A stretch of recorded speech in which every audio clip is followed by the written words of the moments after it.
de obesidad. Vean que esos son números de Estados Unidos, las recomendaciones mínimas que todos estamos acostumbrados a leer de 150 minutos por semana no se llegan a cumplir ni en adultos y lo más preocupante es en estudiantes de colegio, de secundaria, que ni siquiera el 30% en hombres y poco menos del 15% en mujeres y cada vez menos cumplen requerimientos de ejercicio que se debería hacer al día. Mucho más preocupante ahora con el uso de dispositivos móviles y dispositivos electrónicos en los jóvenes. Pasan todo el día pegado a una pantalla y juegan mucho menos de lo que nosotros los hacíamos en nuestro tiempo. 1 de cada 4 adultos es físicamente inactivo y principalmente en los lugares de más riesgo. Y por eso es que este sedentarismo, cuando se gastan menos de 1.5 METs, equivalentes metabólicos, que es básicamente estar así, y lo más preocupante es así con el teletrabajo, que se ha puesto más de moda posterior a la pandemia, es que junto al tabaquismo y la obesidad, el sedentarismo es un factor de riesgo de muerte cardiovascular y se acuña el término de síndrome de muerte por sedentarismo, donde el efecto sentado está matando a las personas. Por cada hora que uno está sentado, aumenta la probabilidad de morirse, y por cada tiempo que baja el tiempo sentado, por cada 2 horas baja hasta un 50% ese riesgo de morirse. Por eso es que se recomienda que la gente que tiene trabajos donde están sentados al menos haga 4 minutos levantado por cada 60 minutos que pasa sentado. Eso es muy importante y es una recomendación práctica y sencilla que le podemos dar a nuestros pacientes. Ahora, cuando nosotros le decimos a nuestros pacientes hagan ejercicios, todo el mundo piensa que los estamos mandando a hacer esto. Hagan ejercicios, y ellos nos hacen unos ojos de estos muñecos de anime con unos ojos grandísimos y creen que nosotros les estamos diciendo a todos que vayan a hacer eso, cuando nosotros lo que queremos es que logren vivir una vida plena, una vida sin obesidad, una vida con menos cardiopatía y una vida más funcional, y alejemos este problema de las más de 230 enfermedades que se han logrado relacionar ya a la obesidad. Todo eso lo podemos modificar, empezar a modificar con hábitos de vida saludable y ejercicio. Ahora, todos conocemos la recomendación de 150 minutos de actividad moderada o 75 minutos de actividad de alta intensidad por semana, y eso viene de aquí, viene de esta gráfica donde se logra hacer más de 8 METs en las personas que logran hacer más de 150 minutos de ejercicio por semana, porque se sabe que los que tienen de 5 a menos METs en una prueba ergométrica tienen mayor mortalidad cardiovascular. Por ejemplo, la persona con insuficiencia cardíaca que hace menos de 4 METs en una prueba ergométrica tiene hasta un 60-80% de probabilidad de muerte a los 6 meses. Entonces es importantísimo que nosotros logremos romper esa barrera. ¿Y cómo lo hacemos? Tratando de aumentar 1 MET por semana en la actividad física que están provocando, y esto va a disminuir un 20% de la mortalidad. Por eso es que conocer estos números es un nuevo factor de riesgo cardiovascular, y esto ya está avalado por todas las sociedades de cardiología. Ahora, también sabemos que a lo largo del tiempo las personas que hacen mucho más METs, o sea, más de, vean, de 8 cómo va subiendo, y más de 16, que ya son personas muy acondicionadas, mantienen generalmente su peso, y que la gente que hace más de 5, 6, 7 horas por semana de ejercicio tienden a tener una incidencia mucho menor de desarrollar obesidad. Y además, todos que en el tiempo vamos a aumentar de peso, vamos a aumentar mucho menos si hacemos ejercicios más allá de lo recomendado. Ahora, ¿qué es lo importante de todo esto? Vean, esta es una célula grasa blanca, una célula grasa parda. Son grasas pardas porque tienen mayor cantidad de mitocondrias, y estas son las células grasas que ustedes saben que son más funcionales. Pero la obesidad llega a afectar a ambas células, principalmente las blancas, que son las más inflamatorias, pero vuelven las pardas más inflamatorias. Normalmente son antiinflamatorias, pero las vuelven proinflamatorias, y las células blancas con una mucho mayor expresión de macrófagos M1, que ustedes saben que son el que ataca el patógeno, el que ataca y produce inflamación, están mucho más expresados en las personas con obesidad por supuesto con un trastorno desde la absorción y utilización de la glucosa, del metabolismo lipídico con mayor producción de diaciltriacilgliceroles, con alteraciones mitocondriales que al final nos llevan a una sobreexpresión de los estratos libres de oxígeno reactivos que van a producir una disfunción mitocondrial. Lo mismo pasa en la célula parda, pero vean, cuando se propone el ejercicio principalmente se empieza a sobreexpresar más los macrófagos tipo 2, que tienen un factor reparador, tienen un aumento de la adiponectina, que es antiinflamatoria, y tienen efectos reparadores y antiinflamatorios, revirtiendo todo este proceso de los radicales libres de oxígeno y haciendo cambios mitocondriales que les voy a explicar más adelante. Entonces,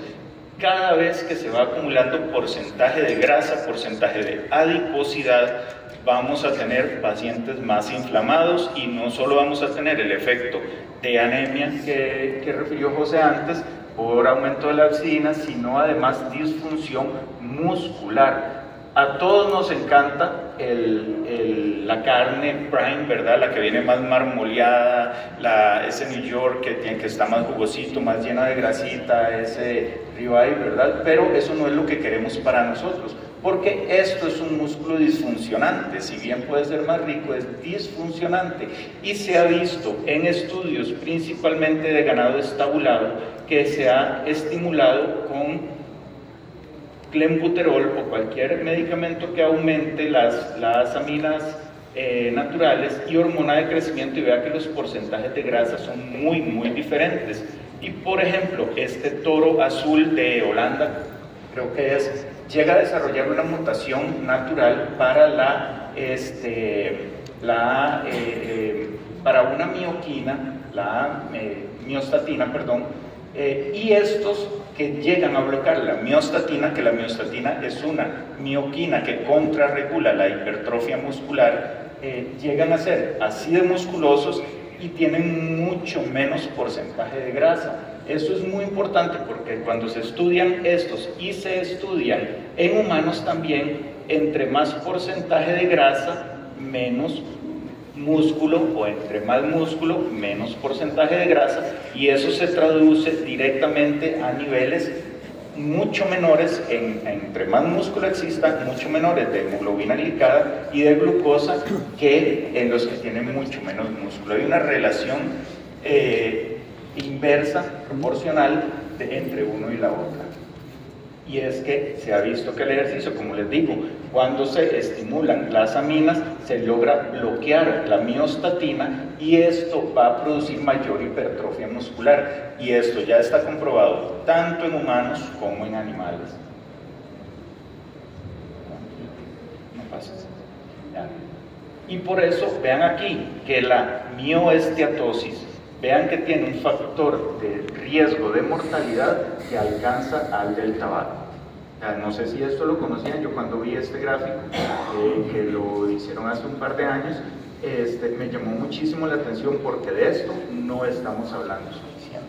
¿Y qué pasa? Que esta grasa se hace intramiofibrilar y es la responsable de la disfunción mitocondrial, que les voy a comentar un poquito más, y la responsable de la cardiopatía, de la insuficiencia cardíaca con fracción de eyección preservada de la persona que vive con obesidad, y en nuestros pacientes que se van haciendo, que tenemos una población cada vez más de adultos mayores, tenemos una disfunción funcional completa, y tiene que ver con esta infiltración grasa en la célula. Quiero hacerles este ejemplo con un corazón sano. El corazón sano tiene sus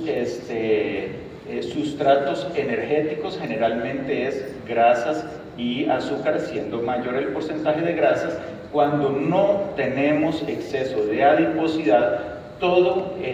la glicólisis y todo el ciclo de Krebs y toda la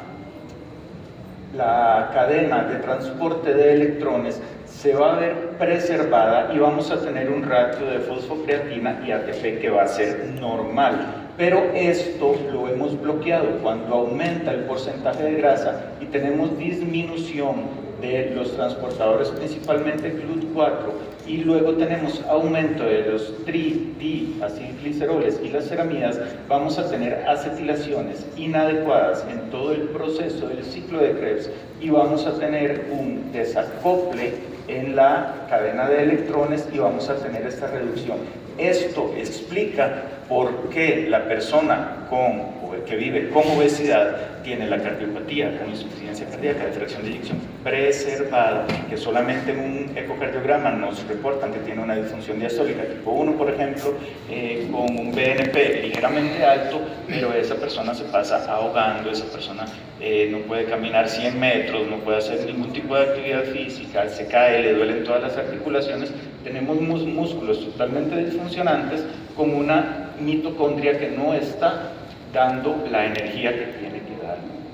Vean qué interesante desde hace tiempo, y esto fue hace poco, en el 2023 salió otro artículo que no lo quise meter por efectos de tiempo, donde el ejercicio mecánico de contracción mecánica de resistencia muscular va a producir una translocación temporal del GLUT4 que nos va a llevar a toda una utilización mejor de la glucosa, y es reversible cuando se deja el ejercicio, y esto explica mucho el aumento de la sensibilidad a la insulina que se produce cuando la persona hace el ejercicio inmediatamente, y por eso los que utilizan insulina podrían tener incluso hipoglicemias. Pero también nos habla de que la cantidad de ejercicio de resistencia muscular nos va a hacer que se utilice mucho mejor la glucosa, y esto no es solo aquí en agudo a corto tiempo, pero se ve que los cambios llegan a ser crónicos ya con cambios sostenidos en el GLUT4, con los cambios mitocondriales que les comenté y con la disminución de todo el panel lipídico intramuscular, haciendo mucho más eficiente esa función muscular en cuestión de liberación de mioquinas antiinflamatorias. Por eso todos los ejercicios, y generalmente si son de una intensidad alta, llegan a producir muchos mejores cambios en el músculo. Otro factor que es muy importante, y es de lo que más en boga tenemos ahora, porque ahora tenemos el uso de las incretinas, los análogos GLP-1 para el tratamiento de la obesidad, todos sabemos que son efectivos, donde el liraglutide baja alrededor de un 8%, el semaglutide anda como en 10% para diabéticos, como en 15% para no diabéticos, y el tirzepatide, que es un bloqueador dual, anda más o menos como por el 20-22%, sí producen una disminución de peso, pero no podemos olvidar que también provocan una pérdida muscular que anda entre el 8 y hasta el 10%. ¿Y esto por qué es importante? Porque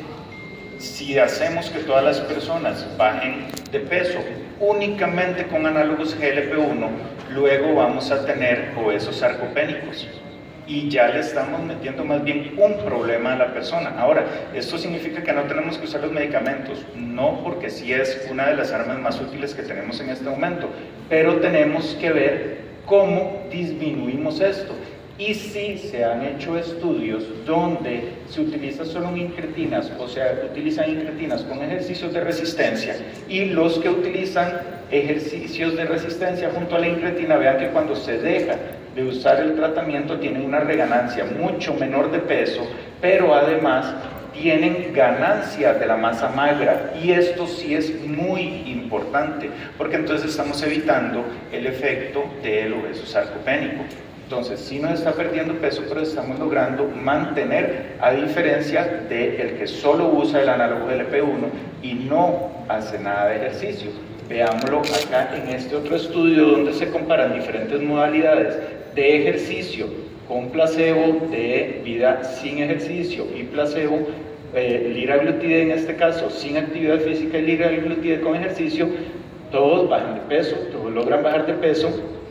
pero baja mucho más primero el liraglutide con ejercicio. Y sí es cierto que el liraglutide baja, pero vean, cuando se suspende a las 52 semanas es el que más sube de peso de todos, es el que más subió de peso, pero el que hace ejercicio de resistencia muscular con el liraglutide es el que menos subió de peso a final de cuentas. Véanlo por acá. Entonces necesitamos prescribirle a la persona ejercicio de resistencia muscular. No estoy diciendo que el ejercicio aeróbico no es importante, claro que sí, nos mantiene un corazón muy sano, pero para efectos de músculo tenemos que prescribirlo junto con el análogo GLP-1, no podemos hacerlo separado.